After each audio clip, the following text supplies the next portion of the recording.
or the consulting business. These are the same things that I asked myself when I started to build a nonprofit, because that's a business as well.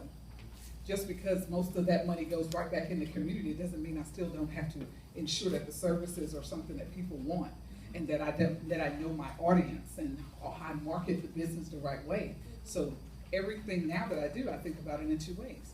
I think about, okay, will this help the foundation, or will this help the business, the consulting business, or will it help both? And how can we ensure that we get the best benefit out of both of them? So when I started to think about what I wanted to do and why I wanted to step away from corporate America, which was a huge, huge step for someone like me who went to school to get that degree and do what I was gonna do, right?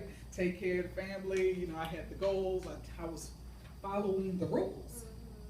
And to come to a point where I was no longer satisfied in that space, it was hard for me. And it was even harder because my business partner, she's not living in a box. There is no box. We never saw a box. It's, and she kept saying, and you remind me when you say you have grown folks' bills, she's like, but you're grown. Right. You're grown. You can do whatever you want, And I'm like, I understand that, but to me, I felt like this is what I'm supposed to be doing. And this is what needs to be in place in order for me to say I'm going to do something. I felt like it was a 100% or nothing. I didn't come to grasp the idea of it being a process, and the idea that it can be a phase and it still can be successful. I eventually was able to walk away from my other, my corporate job, but in the beginning I didn't think the whole thing through. I just kept saying no until one day I said yes. But and she was like, did that hurt? I was like, yes. It's scary, it hurts. But I started to think about it in the 4 ways that I have on this paper: my expertise, my fee, my family, and my life. And the questions, around my expertise is, one, what does that mean? What am I saying I'm going to give?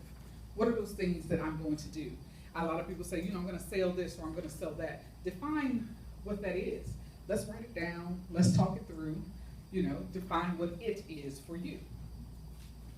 And once you have that it, then you start to think about, well, what are the services and who's going to want them? Exactly.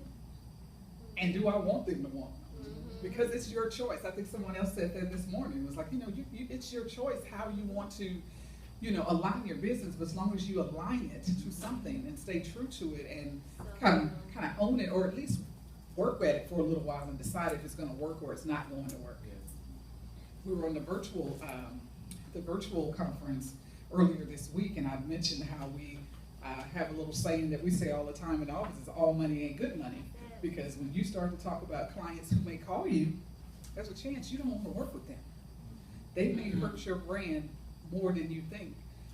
And the reason why they're coming to you ready to write a big, big check could be because they know no one else wants to work with them. Or when you decide that... That's true.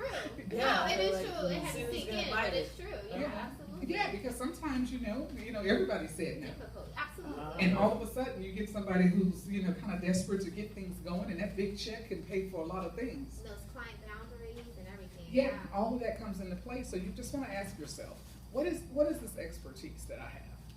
And how do I want people to see it when they see me? Because, we are our first calling card. We're marketing for ourselves every day, all day.